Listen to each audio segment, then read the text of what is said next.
Okay fine. वही एक scene के बारे में जानना चाहेंगे कि वसु वसु का बहुत बार मतलब ऐसा हुआ कि हमेशा उसको पसंद नहीं किया गया है। आज दादी सा के आने के बाद उनका गृह प्रवेश हुआ है बहुत ही अच्छे से, क्या कुछ बताना चाहेंगे सीन के बारे में? हाँ, वसुधा एक ऐसी लड़की है, बचपन से मुझे मिलती रही है, क्योंकि जब उसके पिता हनुमंत मुझसे मिलने आया करते थे, हर महीने प्रभात और चंद्रिका मेरे लिए पैसे भेजते थे।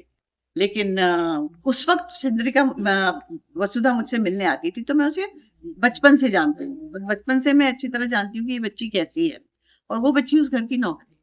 तो जब उसकी शादी देव के साथ हो जाती है और उसको उसका अधिकार नहीं मिलता, तो मुझे पता चलता है कि ये देव के साथ इसकी शादी हुई है, तो उसका अधिकार देने के लिए मैं उसे अपने साथ अपने घर लेके आती हूँ, और यहाँ उसको पूरे मान सम्मान के साथ उसको अपनी बहू का दर्जा देती हूँ, उसे घर की चाबियां देती हूँ, और उसे ये फील करवाती हूँ कि तू मेरी बहू है। कहीं न कहीं हम देख रहे हैं कि वसु के हाथ में घर की चाबी तो हो गई है, आ चुकी है, लेकिन घर की ज़िम्मेदारी किस तरह से पूरी करने वाली है और दादी कितना साथ देगी उसका?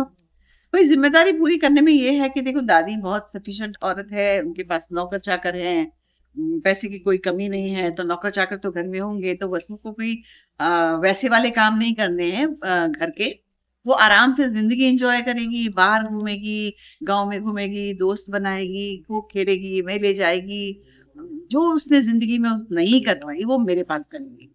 वही हम एक डायलॉग सुन रहे दादी का कि दादी ने वसु को विश्वास दिलाया है कि ढोल बाजे के साथ ही विदा करने देगी, नहीं तो नहीं करेगी। तो कितना चैलेंजिंग दादी के लिए भी होने वाला है, क्योंकि कहीं ना कहीं दादी को भी पता है कि चंद्रिका इतनी आसानी से तो नहीं एक्सेप्ट करेगी इस रिश्ते को। हाँ, पता तो है, लेकिन जब दादी साहब ने एक्सेप्ट कर लिया है, इसका मतलब ये है कि इस घर की तो वो बहू मान ली गई। तो चंद्रिका इतनी कठोर नहीं है, बेसिकली वो इतनी कठोर नहीं है। वो उसूलों की पक्की है, लेकिन उसमें ममता है, सब है। वो वसुधा को पसंद भी करती है, कोई एक वजह है जिसकी वजह से वो उसे अपना नहीं रही है। तो वो जो वजह सामने आ जाएगी लोगों के, मैं डिस्क्लोज नहीं करूंगी। उस वजह के आने के बाद क्लीन होने के बाद वो सब कुछ ठीक हो जाएगा और वो अपनाएंगी उसको। वही मैम, कॉन्ग्रेचुलेशन, आप शो में आए हैं न्यू एंट्री बन के और शो की टीआरपी भी बढ़ चुकी है। फैंस को क्या कुछ कहना चाहेंगे लास्टली? मैं फैंस को यही कहूंगी कि thank you very much, thank you मेरे कैरेक्टर को इतना पसंद करने के लिए, और मुझे इस बात का श्रेय दिलाने के लिए कि मेरे आने से टीआरपी बढ़ गई है। मैं बहुत खुश हूँ इस बात से, और बहुत बहुत धन्यवाद करना चाहूंगी, और रिक्वेस्ट भी करूंगी आप लोगों से कि इस शो को इतना प्यार देते रहिए। ये शो शुरू से बहुत अच्छा रहा है, और टीआरपी चार्ट में हमेशा ऊपर ही रहा है। देखिए, थोड़े अप्स एंड डाउन आते हैं हर शो के, आना भी चाहिए, क्योंकि जब बॉल नीचे नहीं जाएगी तो बाउंस बैक कैसे करेगी। उसके लिए थोड़ा बहुत ऊंच नीच जरूरी है।